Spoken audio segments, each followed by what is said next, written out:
천년왕국과 백보자 심판. 요한계시록 20장 1절에서 15절 말씀입니다. 또 내가 보매 천사가 무저갱의 열쇠와 큰 쇠사슬을 그의 손에 가지고 하늘로부터 내려와서 용을 잡으니 곧 옛뱀이요 마귀요 사탄이라. 잡아서 1000년 동안 결박하여 무저갱에 던져 넣어 잠그고 그 위에 임봉하여 1000년이 차도록 다시는 만국을 미혹하지 못하게 하였는데 그 후에는 반드시 잠깐 노일이라. 또 내가 보좌들을 보니 거기에 앉은 자들이 있어 심판하는 권세를 받았더라. 또 내가 보니 예수를 증언함과 하나님의 말씀 때문에 목배임을 당한 자들의 영혼들과 또 짐승과 그의 우상에게 경배하지 아니하고 그들의 이마와 손에 그의 표를 받지 아니한 자들이 살아서 그리스도와 더불어 1000년 동안 왕노릇하니 그 나머지 죽은 자들은 그 1000년이 차기까지 살지 못하더라. 이는 첫째 부활이라. 이 첫째 부활에 참여하는 자들은 복이 있고 거룩하도다. 둘째 사망이 그들을 다스리는 권세가 없고 도리어 그들이 하나님과 그리스도의 제사장이 되어 1000년 동안 그리스도와 더불어 왕노릇하리라. 1000년이 참에 사탄이 그 옥에서 놓여 나와서 땅의 사방 백성 곧 곡과 마곡을 미혹하고 모아 싸움을 붙이리니 그 수가 바다의 모래 같으리라. 그들이 지면에 널리 퍼져 성도들의 진과 사랑하시는 성을 두르매 하늘에서 불이 내려와 그들을 태워버리고 또 그들을 미혹하는 마귀가 불과 유황못에 던져지니 거기는 그 짐승과 거짓 선지자도 있어 세세토록 밤낮 괴로움을 받으리라. 또 내가 크고 흰 보좌와 그 위에 앉으신 이를 보니 땅과 하늘이 그 앞에서 피하여 간데 없더라. 또 내가 보니 죽은 자들이 큰 자나 작은 자나 그 보좌 앞에 서 있는데 책들이 펴 있고 또 다른 책이 펴졌으니 곧 생명책이라. 죽은 자들이 자기 행위를 따라 책들에 기록된 대로 심판을 받으니 바다가 그 가운데에서 죽은 자들을 내주고 또 사망과 음부도 그 가운데서 죽은 자들을 내주매 각 사람이 자기의 행위대로 심판을 받고 사망과 음부도 불못에 던져지니 이것은 둘째 사망 곧 불못이라. 누구든지 생명책에 기록되지 못한 자는 불못에 던져지더라. 할렐루야. 우리 하나님께 감사와 영광의 박수를 드리겠습니다. 함께 기도하시고 하나님의 말씀 보겠습니다. 사랑하는 아버지, 은혜를 감사합니다. 주께서 보여주시는 하늘의 비밀을, 성령의 감동을 우리가 깊이 느끼기를 원합니다. 주께서 부족한 종을 뒤에 감추시고 하나님의 음성을 선포하여 주옵소서. 예수님의 이름으로 기도했습니다. 아멘. 요한계시록 전체가 상당히 이해하기가 쉽지 않은 책이지만 그 중에서도 계시록 20장은 상당히 어려운 책입니다. 보통 성도들에게 요한계시록 하면 생각나는 것이 뭐냐고 물어보면 아마 14만 4천, 왜냐하면 이단들이 워낙 많이 다뤘기 때문에, 또 666, 그리고 오늘의 본문에 나오는 천년왕국입니다. 이 천년왕국 주제 때문에 이 계시록 20장은 신학자들 사이에서 가장 논란이 많은 장이 되었습니다. 실제로 천년왕국이라는 말은 이 성경 말씀에 없어요. 다만 6절 하반절에 1000년 동안 그리스도와 더불어 왕노릇하리라고 되어 있을 뿐입니다. 그래서 신학자들이 편의상 천년왕국이라는 표현으로 부릅니다.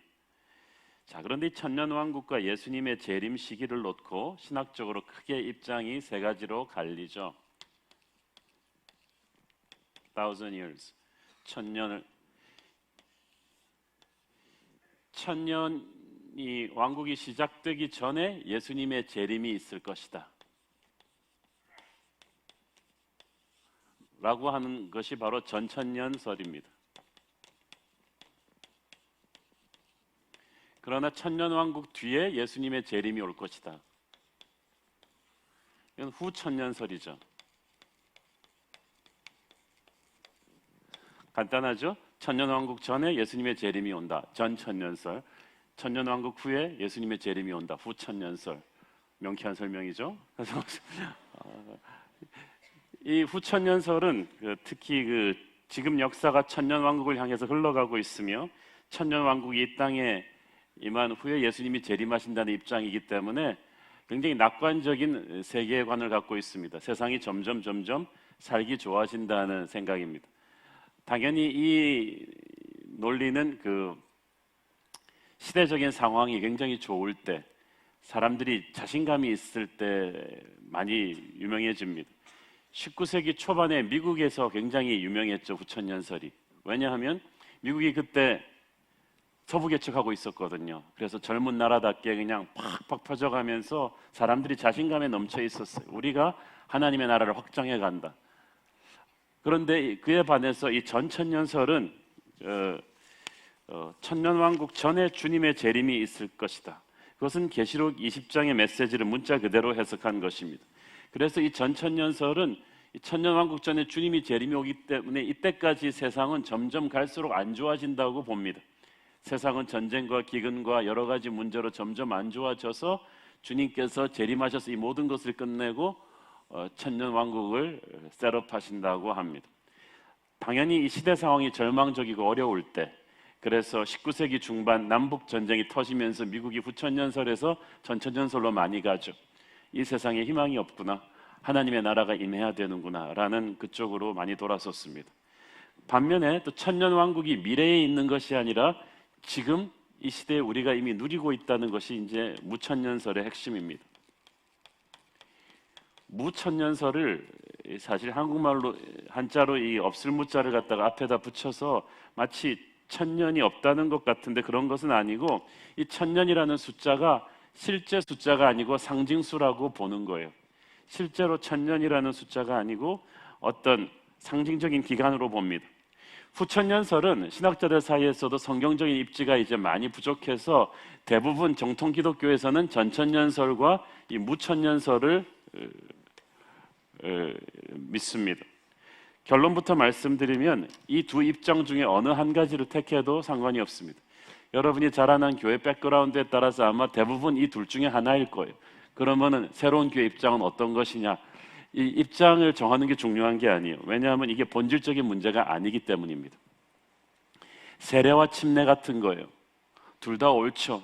이거 가지고 머리 쳐지기 우리가 싸울 필요가 없죠. 성경이 본질적인 문제는 명쾌하게 말해놨어요. 예수님을 믿어야 구원받는다. 예수님은 반드시 재림하신다. 재림의 때는 하나님 아버지만이 아신다.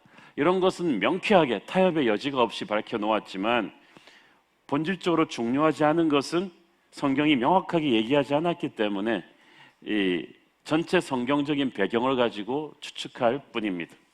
그래서 이 비본질적인 문제를 가지고 교회가 서로 분열하고 대립되어서는 안 됩니다.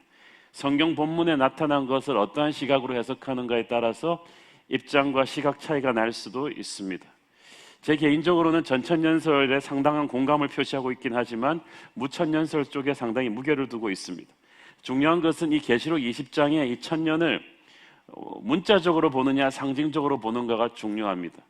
전천년설을 믿으시는 분들도 상당히 무게가 있는 것이, 이 계시록 전체를 문맥 그대로 형성한다면 이 전천년설의 이론이 맞아요.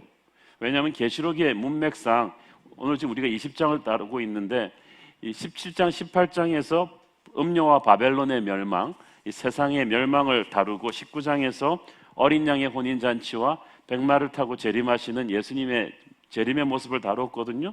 그러면 문맥의 순서상 20장에 천년왕국이 나오니까 천년왕국 전에 재림이 있는 게 당연하지 않느냐. 전천년설은 계시록을 문맥 그대로, 문자 그대로 해석하면은 이게 너무 명확하지 않느냐고 주장합니다. 자, 그런데 이 요한계시록이라는 책의 특수성을 조금 염두에 둘 필요가 있는 것이, 요한계시록의 이 순서가 우리가 생각하는 역사의 순서대로 3차원적인 시간에 과거, 현재, 미래로, 그러니까 삼국시대 다음엔 고려시대, 고려시대 다음엔 조선시대 이렇게 오는 게 아니에요. 왜냐하면 계시록의 환상은 어떤 논리적인 페이퍼를 하나님이 주신 것이 아니라, 요한이 반모섬에서 하늘의 환상을 봤더니 하나님께서 하늘의 창문을 이곳저곳 열어주신 거예요. 여러분 이렇게 쉽게 말하면 컴퓨터 윈도우에서 팝업 창을 몇 개 띄워주신 거란 말이에요. 이 팝업 창을 띄는데 여러분 이때까지 우리가 공부했듯이 어떤 거는 현상에서 막 지진이 일어나고 기근이 일어나고 이런 땅의 현상들이었는데 또 저쪽으로 가보면 어둠의 세계에서 용들이 있고 마귀가 꿈틀거리고 있고 또 보면 하늘의 문이 열리면서 그 배경에서 하늘의 성가대와 천군 천사들이 있는 하늘의 모습이 보이고 막 어지럽게 보여요. 그러니까 이게 이렇게 4차원적인 팝업창으로 툭툭툭툭 보여주는 거란 말이에요. 그래서 계시록 1장, 2장, 3장, 4장이 우리가 생각하는 과거, 현재, 미래로 계속 왔다고 문자적으로 해석하는데 좀 무리가 있습니다. 또 한 가지 이 계시록은 묵시문학입니다. 묵시문학이라는 것은 박해받던 시대에 태어난 문학이라는 거예요.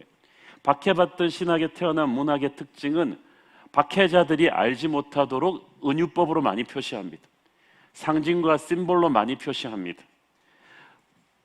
우리 그룹의 사람들은 너무나 쉽게 풀 수 있지만 그 백그라운드 지식이 없는 사람들은 잘 이해할 수가 없는, 게다가 이 요한이 본 이 계시가 하나님이 하늘에서 보여준 이 스펙테클한 비전이기 때문에 인간의 언어로 채 표시가 안 되는 상징이 많다는 것을 우리가 봐야만 합니다.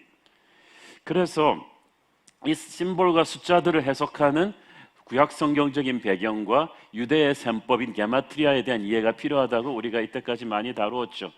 그래서 우리가 이 14만 4천도 진짜 14만 4천 진짜 숫자가 아니고 구원받은 모든 백성들을 가리키는 상징의 숫자였다는 것을 배웠고, 666도 바코드가 아니고 베리칩이 아니고 그것은 그 게마트리아 셈법에서 히브리 알파벳을 끌어 모아서 카운트했을 때 네로 황제, 네로 더 시저를 상징하는 이름이라는 걸 배웠습니다. 그래서 이 천년 왕국에 또 이 유대인의 셈법에서의 천년은 아주 많다는 뜻입니다. 그래서 실제 천년이라기보다는 아주 긴 어떤 기간을 상징하는 거예요. 왜 이게 실제 천년이 아니냐 하면 모든 이단들이 이걸 실제로 해석해서 이 이단들이 가장 많이 나온 때가 인류 역사에서 AD 1000년이에요. 밀레니엄, 첫 번째 밀레니엄이죠. 그래서 AD 900년부터 1000년 사이 이단들이 굉장히 많았어요. 천년 왕국이 끝났다는 거죠. 그 다음에는 언제겠어요? 21세기 오면서. 그렇죠? 다미선교회를 비롯해서 수많은 종말론 이단들이 1990년서부터 21세기로 넘어오면서까지 막 태어났던 것은 이런 배경을 깔고 있는 거예요. 이 천년이라는 숫자를 실수로 해석하게 되면은 그런 무리가 따른다는 것입니다. 자, 이 중요한 것은 이 천년이라는 기간이 언제 시작되는가 보는 거예요. 1절부터 3절까지를 읽겠습니다.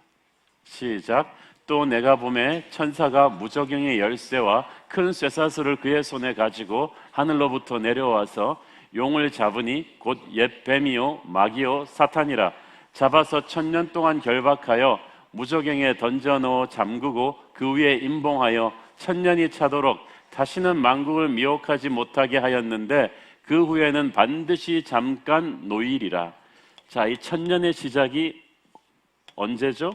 용이 잡히는 때예요. 그렇죠? 용이 잡힌다. 용이 결박당한다? 이때를 상징하고, 1000년이 끝나는 때는 언제요? 끝날 때 용이 잠깐 놓입니다. 놓이다가 거대한 아마겟돈 전쟁을 통해서 멸망하게 되죠. 이것이 1000년이 끝나는 때예요. 자, 그런데 여기서 또 무저갱이라는 말이 나오죠. 무저갱은 지옥이 아닙니다. 무저갱이라는 것은 지금 이 용이 잡혀서 완전히 힘이 제압당한 상태를, 어떤 상태를 표현하는 거예요. 자, 그렇게 본다면은 여기에 대한 용이 잡힌다는 것이 어떤 의미인가? 1000년이 시작이 되는 용이 잡힌다는 것이 어떤 의미인가가 창세기 3장 15절에 나오죠. 시작. 내가 너로 여자와 원수가 되게 하고 내 후손도 여자의 원수가 되게 할 것이다. 내 그의 발꿈치를 상하게 할 것이니라 하시고, 꿈치를 상하게 할 것이라 하시고. 자, 그런데 여기서 보세요. 지금 하나님이 너라는 것은 사단에게 말씀하고 계신 거예요. 그러니까 네 후손이 여자의 후손과 원수가 된다고 할 때 여자의 후손은 예수 그리스도를 말합니다. 예수 그리스도께서 사단의 머리를 상하게 한다 그랬는데 한국말로 좀 너무 부드럽게 표현했어요. 영어로 뭐라고 돼 있어요? He will crush your head. crush라는 말이 무슨 뜻이죠? 제가 쉽게 번역한다면 아작을 낸다는 뜻입니다. 아주 그냥 부숴버린다는 뜻이에요. 상하게 하는 정도가 아니에요.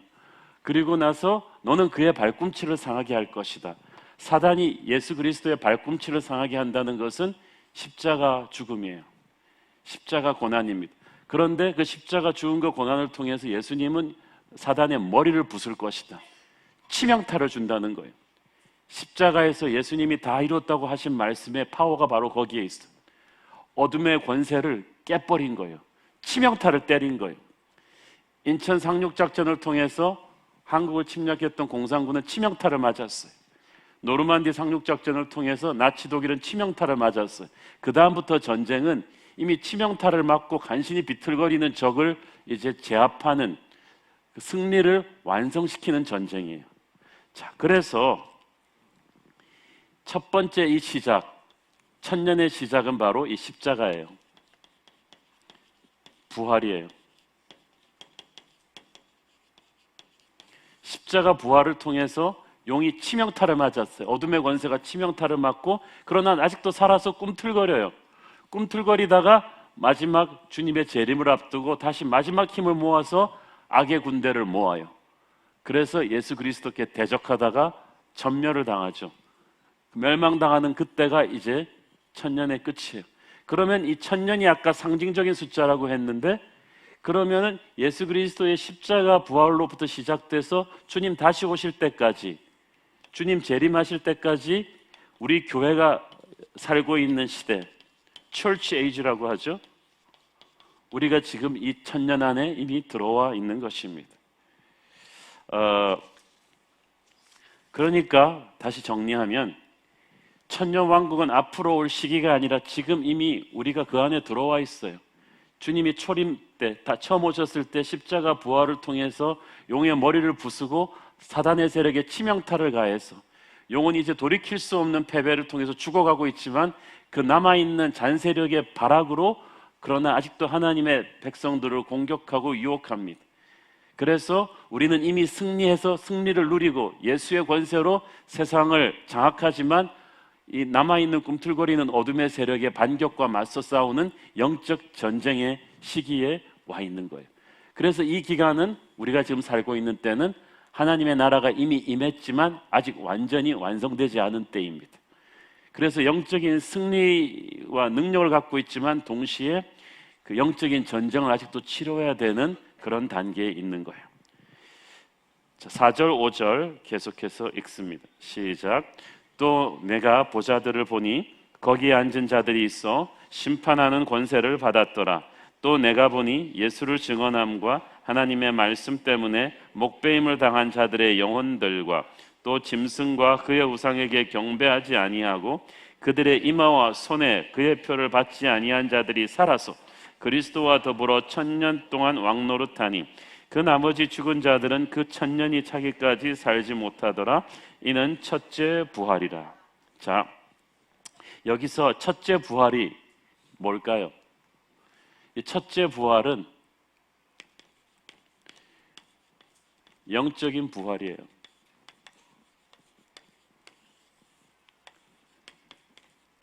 우리 성도들이 예수 그리스도의 십자가 복음을 듣고 거듭나게 될 때, 중생이죠.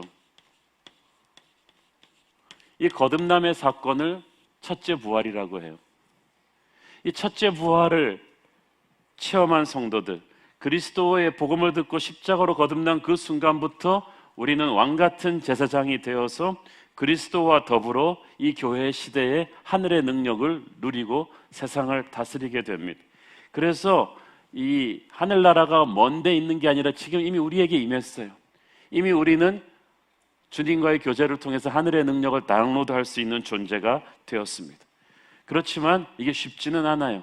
하늘의 능력으로 우리는 승리한 군대이지만 어둠의 권세와 아직도 맞서 싸우는 끊임없는 영적인 전쟁을 벌여야 되는 거예요. 자, 중요한 거는 이제 백보자 심판입니다. 11절 읽겠습니다. 시작. 또 내가 보니 크고 흰 보좌와 그 위에 앉으신 이를 보니 땅과 하늘이 그 앞에서 피하여 간데 없더라. 이 보좌가 크고 휘었다는 것은 심판주 하나님께서 깨끗하고 거룩하신 분이며 크신 분이란 뜻입니다. 12절을 보면은 큰 자나 작은 자나 할 것 없이 모두 이 심판대를 통과해야 된다는 거예요. 이 땅에서는 항상 큰 자, 작은 자가 갈라져요. 부자들은 좋은 자리에 앉고 좋은 집에 살고, 가난한 자들은 그렇지 못해요. 배운 자와 배우지 못한 자, 이렇게 막 갈라놔요. 그렇지만 하늘나라에서 모두가 공평한 거예요. 심판대 앞에는 다 통과해야 되는데, 감사하게도 하나님의 자녀들, 이 첫째 부활, 영적인 부활, 말씀을 듣고 거듭난 사람들은 이 심판을 두려워할 필요가 없다는 것입니다. 6절 같이 읽겠습니다. 시작. 이 첫째 부활에 참여하는 자들은 복이 있고 거룩하도다. 둘째 사망이 그들을 다스리는 권세가 없고 도리어 그들이 하나님과 그리스도의 제사장이 되어 1000년 동안 그리스도와 더불어 왕노릇하리라. 자, 여기서 중요한 게요, 첫째, 성경은 두 가지의 죽음을 얘기합니다. 첫 번째 죽음은 육의 죽음이에요. 두 번째 죽음은 영의 죽음이에요. 여기서 둘째 사망이라고 말하는 것이 영의 죽음을 말하는 거예요. 많은 사람들이 이거를 깨닫지 못해요. 그래서 자살하는 많은 사람들이 유서를 남길 때, 이제 좀 쉬고 싶어. 난 정말 이해가 안 가요. 진짜 고통은, 노동은 그때부터 시작될 텐데 이제 좀 쉬고 싶어. 이제 모든 것을 내려놓겠어. 내려놓긴 뭘 내느라, 그때부터 올려놔야 되는데. 그러니까 사람들이 육체가 죽으면 끝난다고 생각하니까 그러는 거예요. 그러나 그 뒤에 두 번째 죽음, 영의 죽음이 있다는 아는 사람은 자살을 못해요. 여러분 지금 혹시 생각하고 있는 사람은 마음을 갈라먹기를, 두 번째 죽음이 있다는 거예요. 육체의 죽음은 순식간이면 끝나는데 이 모두가 우리가 다 가야 되는 죽음이죠. 그러나 영의 죽음은 달라요. 영원히 고통이 계속되는 지옥의 죽음이 또 기다리는 거예요.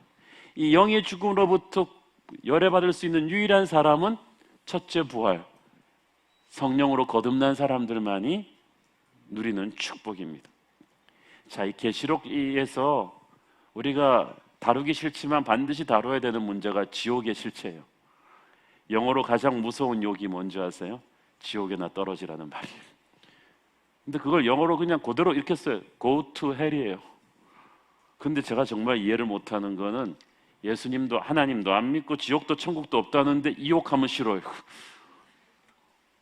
왜 이런 심한 욕을 하냐? 아니, 지옥이 없다면서. 그런데 왜 두려워하냐는 거예요. 왜 싫어하냐는 거예요. 지옥이 있는 걸 모든 사람은 영적으로 알아요. 하나님을 안 믿는 사람들도 지옥 가라 그러면 싫어해요. 여러분, 이 지옥은 그러나 반드시 존재합니다. 그런데 지옥은 인간을 위해 예비된 곳이 아닙니다. 마태복음 25장 41절 시작. 또 왼편에 있는 자들에게 이르시되 저주를 받은 자들아, 나를 떠나 마귀와 그 사자들을 위하여 예비된 영원한 불에 들어가라. 마귀와 그 사자들을 위해 예비된 영원한 불에 들어가라. 여러분, 그러니까 지옥은 하나님이 마귀를 집어넣으려고 만든 곳이지 인간을 집어넣으려고 만든 것이 아닙니다. 그러므로 하나님이 사람을 지옥으로 보내는 것이 아니고 인간이 마귀를 선택해서 그냥 지옥으로 떨어지는 거예요. 자신의 죄값을 치르는 것입니다. 자, 지옥은 분명히 있습니다. 그리고 그것은 남의 일이 아니고 내게 다가올 현실입니다. 13절부터 15절까지 같이 읽습니다. 시작. 바다가 그 가운데서 죽은 자들을 내주고 또 사망과 음부도 그 가운데 죽은 자들을 내주매 각 사람이 자기의 행위대로 심판을 받고 사망과 음부도 불못에 던져지니 이것은 둘째 사망 곧 불못이라. 누구든지 생명책에 기록되지 못한 자는 불못에 던져지리라. 돈 있다고 권력 있다고 예외가 아니에요. 착한 일 한다고 예외가 아니에요. 누구든지 그냥 가만히 있으면 지옥에 가게 돼 있어요. 가만히 있으면 지옥에 가게 됐는데 거기서 빠져나오려면 뭔가 해야 돼요. 그렇죠? 자, 여러분, 핵심은 어린 양의 생명책에 이름이 있느냐 없느냐예요. 명단에 이름이 있느냐 없느냐. 제가 미국에서 대학교 졸업할 때요, 미국 대학교 졸업식 굉장히 유명한 그 세계적인 각자도 와서 대표 연설하고 아주 웅장합니다. 오디토리움에. 그럼 수천 명 사람들이 있는데 졸업생들이 가운 입고 쫙 이렇게 멋있게 서 있으면 이제 총장님이 그 호스트가 이름을 부르면 이제 총장님 따라 가서 졸업장 받고 쫙 이러고 사진 찍는 거예요. 그런데 이제 저는 역사 전공인데 버클리 역사학과가 예일대 다음으로 크거든요. 그래서 이렇게 학생들이 많은데 저는 미국 외교사 전공 분야인데 이렇게 서 있는데 내 이름을 안 부르는 거예요. 다 친구들이 나갔는데 느낌이 있잖아요. 앞으로도 안 부를 것 같아. 그래가지고 이게 이상하다 싶어서, 근데 제 옆에 있는 애들 것도 한 6명을 안 불러요. 그래서 저기서 순서 진행하고 있는 조 교수를 불렀어요. 우리 이름이 없는데 이건 미스테이크가 아닌가. 그랬더니 이 조교가 막 가서 뛰어가는 거예요. 막 논하더니 오는 거예요. 진짜 니네 이름이 없다는 거예요. 너무 막 놀래고, 왜 이름이 없냐 그랬더니 그 졸업장 명단이 없다는 거예요. 아니 분명히 다 성적도 받고 다 했는데 왜 없냐. 막 서러운 거 있죠. 나 13살 때 이민 가가지고 죽어라고 미국에서 그렇게 막 고생하면서 그 대학 가가지고 그렇게 막 일해가지고 장학금 받았고 졸업했는데, 아니 졸업장을 명단에 이름이 없어. 그래가지고 막 화도 나고 섭섭하기도 하고 막 그래가지고 조교한테, 분명히 내 논문까지 본 조교가 당신이 어떻게 나를 모른다고 할 수 있냐. 그래서 너를 비롯해서 H로 시작하는 라스트 네임을 가진 사람들 6명 이름이 컴퓨터 에러로 삭제됐다는 거예요. 그럼 써라. 여기서 지금 우리 이름을 써서 총장한테 줘라. 제가 권위 있게 얘기했더니 이 사람이 얼어가지고 썼어요. 그래가지고 그걸 이름을 줘가지고 그렇게 이름을 주로 불러가지고 제가 나가서 졸업한 사람이에요, 제가. 그래서 저는 이때까지 버클리 대학에 동창생으로서 한 번도 기부한 적이 없어요. 그때 상처가 막 남고 내 이름을 뺐다는 거죠. 근데 그때 당혹스러운, 이루 말할 수가 없어요. 전산애로인데.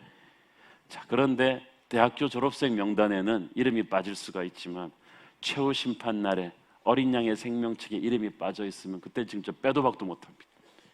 그때는 어떻게 할 수가 없어요. 하나님의 어린 양의 생명책, 거기에 이름이 있느냐 없느냐에 따라서 천국과 지옥과 영혼과 지옥이 완전히 갈리는 거예요. 심판대 앞에 딱 2종류의 책들이 펼쳐져 있다고 했어요. 우리 12절 같이 읽겠습니다. 시작. 또 내가 보니 죽은 자들이 큰 자나 작은 자나 그 보좌 앞에 서 있는데 책들이 펴 있고 또 다른 책이 펴졌으니 곧 생명책이라. 죽은 자들이 자기 행위를 따라 책들에 기록된 대로 심판을 받으니. 자, 책들이 펴져 있다 그랬어요. 그죠? 책들이 쫙 펴져 가지고 막 있어요. 여러분 그 SF 영화를 보면은 이렇게 툭툭툭 아이언맨이 띄우는 그런 그 컴퓨터 스크린들 있잖아요. 천국은 그런 식으로 책들을 쫙 펼쳐놨는데 거기에 여러분 그 이름이 나오는 거예요. 안종원 그러면 사진 딱 뜨고 그다음에 배우자 이렇게 이름 쫙쫙쫙쫙 하면서 태어날 때부터 지금까지 했던 모든 죄악들이 다 써 있는 거죠. 그것만 쓴 게 아니라 마음속에 생각한 죄악까지도 다 또 생생한 HD 천국 BOD 영상으로 그냥 쫙. 이게 사단의 검찰 조사 기록이에요. 빼도 박도 못합니다. 이 행위대로 모든 사람은 심판받게 돼 있어요. 그런데 다행히 그 옆에 어린 양의 생명책이 펴져 있다는 거예요. 이 기록은 반박 못합니다. 다 사실이에요. 유일한 소망은 어린 양의 생명책에 이름이 옮겨져 있는 거예요. 여러분, 우리 모두는 아담의 후손으로 원죄를 가지고 태어났습니다. 그 말은 우리 전부 다 여기 있었다는 거예요. 그런데 어떤 계기로 어떤 순간에 이 이름이 일로 옮겨온 거예요. 처음부터 여기서 태어난 사람은 없어요. 여기 있었는데 어떤 사건으로 여기 옮겨진 거예요. 어떤 사건으로 여기 옮겨졌을까요? 요한복음 5장 24절 시작. 내가 진실로 진실로 너희에게 이르노니 내 말을 듣고 또 나 보내신 이를 믿는 자는 영생을 얻었고 심판에 이르지 아니하나니 사망에서 생명으로 옮겼느니라. 아멘. 교회를 다니면 옮겼느니라? 아니에요. 예수 잘 믿는 아내가 있으면 옮겼느니라? 아니에요. 내 말을 듣고 믿는 자는 사망에서 생명으로 옮겼느니라. 여러분, 영의 눈이 있다면 이건 엄청난 것입니다. 어느 순간에 내가 이 사망의 리스트에 살생부에 있었는데 어느 순간에 그 이름이 마술처럼 스르륵 사라지고 어린 양의 생명책에 확 있는 거예요. 사탄은 기겁을 할 노릇입니다. 분명히 검찰 조사 다 끝냈는데 이름이 없어. 사라져버렸어.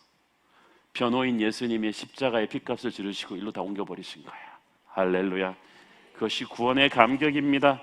그래서 주님께서도 막 사역 많이 하고 아우리치 갔다 와서 막 자기들이 귀신도 쫓고 병도 낫게 하고 신나게 자랑하는 제자들에게 그게 중요한 게 아니에요. 진짜 중요한 건 따로 있어. 누가복음 10장 20절 시작. 그러나 귀신들이 너에게 항복하는 것으로 기뻐하지 말고 너희 이름이 하늘에 기록된 것으로 기뻐하라 하시니라. 아멘. 성경은 계속 이 얘기해요. 바울이 동역자들 이야기할 때 뭐라고 하는지 아세요? 그들도 나와 함께 생명책에 있느니라. 이게 중요한 거예요. 저는 여러분이 교회 다니는 사람이 아니라 예수의 복음을 듣고 거듭나서 생명책에 이름이 기록된 천국 동지들이기를 바랍니다. 그게 천국 패밀리가 되는 거예요. 저는 오래전에 15년 전에 아직도 주마등처럼 스쳐가는 하나의 기억이 있습니다.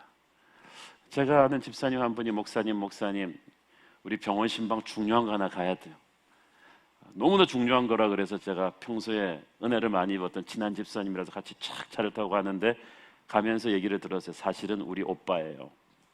우리 오빠인데 그 오빠가 대전에 그 종갓집 장손이래요. 그래가지고 본인은 서울에 가서 공부도 하고 취직도 하고 싶었지만 종갓집 장손으로서 집안도 지키고 동생들 공부시키느라고 서울에 못 왔다는 거예요. 그래서 오빠가 고생해서 다 자기들 학비되고 그래서 동생들은 다 성장했는데 오빠가 이제 60이 다 돼가지고 최근에 병원에 갔는데 말기암이 걸려서 한 달밖에 못 산다는 거예요. 그런데 오빠가 지금 그래서 삼성병원에 있는데 오빠가 죽기 전에 예수님을 영접했으면 좋겠다는 거예요. 그래서 뭐 내가 뭐 그렇게 어렵겠냐 그러는데 한 가지, 오빠가 목사들을 안 좋아한대요. 기독교에 대해서 대단히 배타적이라는 거예요. 무슨 상처가 있는지 굉장히 복음에 거부하고 믿는 자기도 좀 핍박하고 막 그래가지고 힘든데 그래도 목사님 상처받지 마시고 오빠를 불쌍히 생각하셔서 좀 전도해서 예수를 영접하게 해달라는 거예요. 그래서 제가 기도하고 가는데 하나님께서 마음을 주셨어요. 내가 오늘 나의 탕자를 품에 안을 것이다. 그런데 병실 문을 딱 열고 들어가는데 저기서 그냥 이 60대 그 형형한 눈빛의 남자가 나를 딱 쏘아보는데 만만치 않아요. 그냥 이 눈에서 포스가 찌르륵 오는 거예요. 그리고 그 포스가 적대적인 포스예요. 별로 나를 좋아하는 것 같지 알잖아요. 딱 보면은 대단히 목사를 싫어한다는 것을 내가 온몸으로 느끼는 그런 눈빛이 쫙 오는 거예요. 나를 좋아하는 사람 만나기도 지금 시간이 없는데 이렇게 나를 싫어하는 분을, 그렇지만 이렇게 쫙 가가지고 기도하고 가서 얘기를 했더니 이 얘기 저 얘기 하는데 의외로 그 독결이 눈빛이 싹 풀리면서 얘기를 잘하세요. 한참 이 얘기 저 얘기 하다가 이분이 갑자기 주섬주섬 사진을 한 장 꺼내는 거예요. 굉장히 낡은 사진이에요. 뒤에다 막 테이프 오려 붙이고 그래갖고 붙인 사진이에요. 보니까 그때부터 35년 전에 대전 지역에 UBF라는 선교단체의 그 대학생 성경 공부 모임이랑 이분이 젊은 날에 같이 찍은 사진이에요. 그러면서 이분이 하시는 말이, 목사님, 제가 사실은 젊은 날에는 이렇게 열심히 성경 공부하는 모임에도 나갔던 사람입니다. 저 생짜가 아닙니다. 그런데 어느 날 예수 믿는 사람들한테 상처를 받고 발을 뚝 끊었대요. 그래서 이 예수 믿는 사람들의 겉다르고 속다른 위선에 자기가 상처를 받고 목사도 싫고 교회도 싫고 예수 믿는 사람도 싫고 그래서 하나님도 싫어서 35년을 그냥 예수 믿는 동생도 핍박하고 그러면서 이렇게 살았다는 거예요. 그런데 이 종합진단 받으러 서울의 큰 병원에 오면서 무슨 생각인지 자기가 이 사진 하나를 옛 앨범에서 꺼내서 들고 왔다는 거. 자기도 모르겠대요. 그 말기암으로 한 달밖에 못 산다는 얘기를 듣고 정말 충격받고 슬픈데, 목사님이 왔는데, 제가 보통 목사들 싫어한대요. 교회를 싫어하는데 목사님 만나니까 꼭 옛날부터 아는 사람 만난 것 같고 이 사진을 생각이 났다는 거야. 이 사진을 딱 보면서 그 설명을 해주는데 저한테 딱 클릭이 되는 거예요. 그래서 그 사진 딱 놓고 그분 손을 딱 잡고, 선생님 바로 이겁니다. 사람이 10년 된 사진 갖고 있기도 힘든데 선생님이 그렇게 교회를 싫어한다면서 어떻게 이 사진을 35년을 가지고 있습니까? 그리고 이 사진을 갑자기 저한테 왜 보여주는 것입니까? 이건 하나님이 선생님을 35년 동안 추적해 온 것입니다. 선생님은 하나님을 버렸지만 하나님은 선생님을 버리지 않았습니다. 그리고 선생님도 하나님을 사랑하고 있었습니다. 사랑하지 않았다면 이 사진 찢었을 텐데 갖고 있었다는 말이에요. 그리고 왜 이걸 목사한테 보여줍니까? 선생님 그동안 힘들었죠. 35년 동안에 하나님을 떠난 게 아니라 그냥 교회를 떠난 거죠. 하나님 믿는 사람한테 실망한 거지 선생님은 하나님을 버린 게 아닙니다. 선생님은 지금 그 하나님을 만나셔야 합니다. 그리고 그분 손을 붙잡고 복음을 전했어요. 예수 그리스도께서 얼마나 아름다운 분이시고 당신의 죄를 위해서 돌아가셨고 그 예수 그리스도를 당신은 오늘 믿음의 결단으로 믿어야 된다는 것.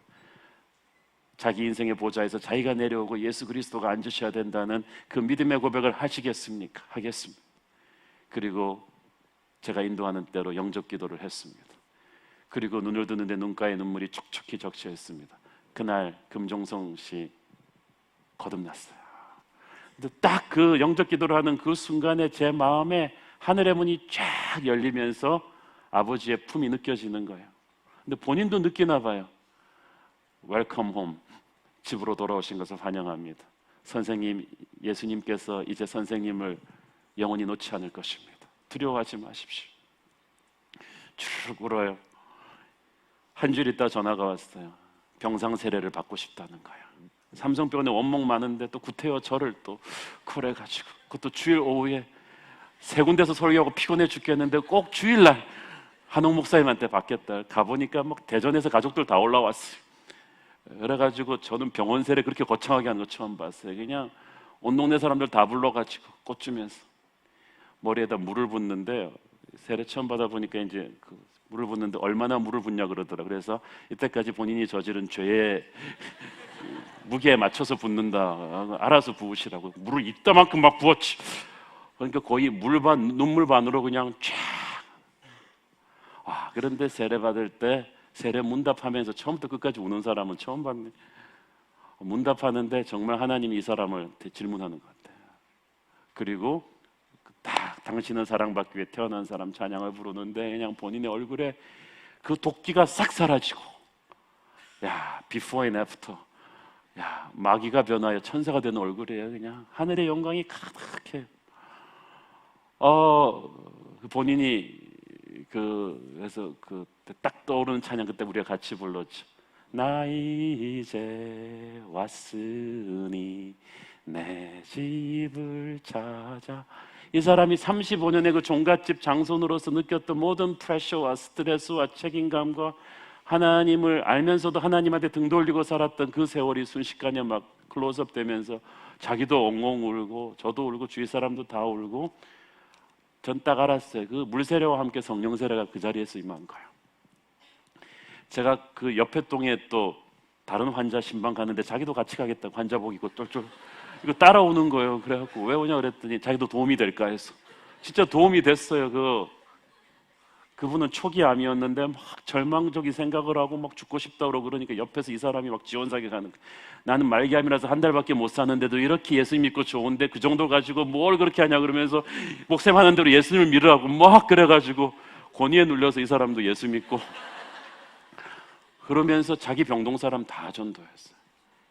전도는 말기암 환자가 하니까 이 파워가 있는 거죠. 그리고 놀라운 것은 자기 어차피 죽을 건 병원에서 안 죽고 고향에 돌아가서 죽겠다. 그래서 저는 한 달밖에 의사가 못 산다 그랬으니까 한 3주 있다가 임종예배 드릴 줄 알았어요. 한 달, 2달 가는데 안 돌아가셔요. 8개월이 지나서 돌아가셨어요.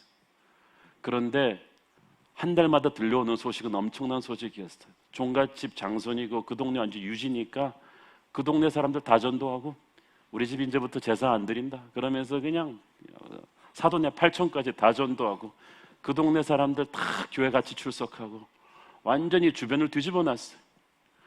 그리고 돌아가시기 2주 전부터 이제 숨이 가쁘기 시작했죠. 전화를 했는데 아직까지도 기억이 나요. 목사님, 이제 다 끝나. 이제 내가 정리가 됐습니다. 하나님이 왜 8개월을 더 살게 했는지 알겠습니다. 목사님이 말씀하신 대로 사랑의 추적자이신 주님을 만났고 나는 이제 두렵지 않습니다. 어린 양의 생명책에 내가 있습니다. 내가 이제 거기 가서 목사님을 기다릴 것입니다. 그동안 감사했습니다. 진짜 감사할 거예요. 저 그동안 수고했거든요. 날마다 기도하면서 그랬는데 제가 아직도 기억나요. 그 전화 끊고 2주 있다가 그 주일 아침, 제가 그날을 왜 기억하냐면 거인들의 발자국 원고를 출판사에 넘긴 날이거든요. 그리고 잠을 얼마 못 자고 주일날 아침에 설교하려고 이 반포대교를 넘어갔는데 전화를 받은 거예요. 오빠가 어제 새벽 2시에 돌아가셨습니다. 또 오빠가 돌아가시기 전에 목사님한테 고맙다고 전해달라고 했습니다. 자기 마음이 평안하다고 했습니다. 어린아기처럼 편안하게 돌아가셨습니다. 딱 그 소식을 딱 듣는데 반포대교 건너는데 하늘을 딱 보는데 금종성 씨가 있는 거예요. 하늘문이 있는 거예요. 주님의 품에 안겨 있는 그 모습이 쫙 보이는 거예요. 마치 전화가 있다면 제가 어린 양의 생명책에 있습니다. 그 모습이 쫙 보이는데 지금도 제 가슴에 천국의 확신이 가득가득 오는 거예요. 사랑하는 여러분, 이것이 구원입니다. 이 구원은 완전합니다. 하나님은 어린 양의 생명책에 한 번 옮긴 사람을 절대로 캔슬시키지 않습니다. 어떤 분들은 두려움이 많아가지고 이거 취소되면 어떠지? 그 하버드 서울대 들어간 아이들의 악몽이 그거래잖아요. 갑자기 학교에서 전화 와서 전사 내로로 네가 실수로 들어온 거다. 나가달라. 제 친구는요, 부흥 강사가 와서 영접기도 시킬 때마다 일어났어요. 예수 믿고 천국 갈 사람 손들어. 그럼 일어나는 거예요. 제가 알기로 그 친구는 한 10번 구원받았을 거예요. 그때마다 일어날 필요 없어요. 어린 양의 생명책에 기록된 사람은 삭제되지 않습니다. 우리는 천국에서 다시 만나게 될 것입니다. 저는 그래서 이 계시록 20장의 핵심이 전천년설이냐 무천년설이냐 후천년설이라는 게 아니에요. 중요한 건 주님이 반드시 오신다는 사실이고 심판이 있다는 사실이며 그 심판에서 살아날 수 있는 유일한 길은 예수 믿어서 어린 양의 생명책에 기록되는 그 길뿐입니다. 그러므로 이 요한계시록의 메시지를 가슴에 새긴 사람은 자신이 그 어린 양의 생명책에 있는가를 확인하고 자신의 이름이 있다면 그걸로 안도할 것이 아니라 주변의 사람들을 전도해야 됩니다. 저는 지난 2주 전에 우리 교회 옆 네이처 아파트 단지에서 저희 교회 그 W서초 공동체 성도님 한 분이 어린이 전도 축제를 했어요. 이분이 어떤 분이냐면 작년 2013년도에 50명을 전도하겠다고 마음먹고 실행했어요. 2014년도에는 100명이 목표예요. 근데 본인 말로는 아주 순조롭게 가고 있다고 합니다. 이분에게 순을 줬을 때 순원을 안 줬는데 순전히 본인이 전도한 자매들로 8명을 순원을 또 만들었어요. 그 어린이 전도 행사에 총 300명의 이 네이처 어린이들이 왔다고 해요. 7월 5일 날은 이제 전도 초청 행사를 70명을 예상했는데 150명이 이제 올 거라고 합니다. 본인 혼자 이 일이 너무 커지니까 우리 교회 SOS를 청해가지고 우리 교회 주일학교 뉴젠이 붙고 여성사역이 붙고 공동체가 붙어가지고 하는데요. 요즘같이 전도 안 하는 때에 한 성도가 불같은 이 구령의 열정으로 이렇게 전도한 게 300명 어린 양의 생명책에 그 나이에 벌써 300명을 옮겨 놓는다. 얼마나 엄청난 일입니까? 제가 그 얘기 듣고 부끄럽더라고요. 전도는 프로그램으로 하는 게 아니거든요. 제가 그래서 어저께 우리 당회에서 우리 장로님들한테 그 얘기 나누면서 우리 교육자들한테 나누면서 이런 건 주님이 우리 교회에 주시는 메시지다. 내년부터는 우리가 전도 사역팀을 만들어야겠구나. 그래서 이렇게 전도의 열정을 가지고 있는 성도들을 구심점으로 해서 온 교회가 전도 본부를 만들어서 구령의 열정을 회복해야겠구나. 그게 계시록의 실천이죠. 그래서 어린이, 청소년, 대학 청년, 장년, 노인 할 것 없이 우리가 정말 뜨거운 가슴으로 복음을 전해야겠구나. 그게 주님이 원하시는 거구나. 그게 요한계시록 설교를 몇십 주 동안 제대로 들은 성도들의 적용이겠구나. 저는 그 생각을 하게 되었습니다. 마지막 시대에 온 세상을 향해서 복음 전하는 저와 여러분 되기를 축원합니다. 기도하겠습니다. 사랑하는 아버지, 은혜를 감사합니다. 우리는 마지막 날이 가까워옴을 알고 있습니다. 그런데 왜 우리는 이렇게 전도에 게으른 것입니까? 하나님, 우리 새로운 교회 성도들, 목회자들 가슴에 구령의 열정이 다시 회복되게 하여 주셔서 주변에 복음을 모르는 잃어버린 영혼들에게 하나님의 말씀 전하게 하여 주옵소서. 예수님의 이름으로 기도했습니다. 아멘.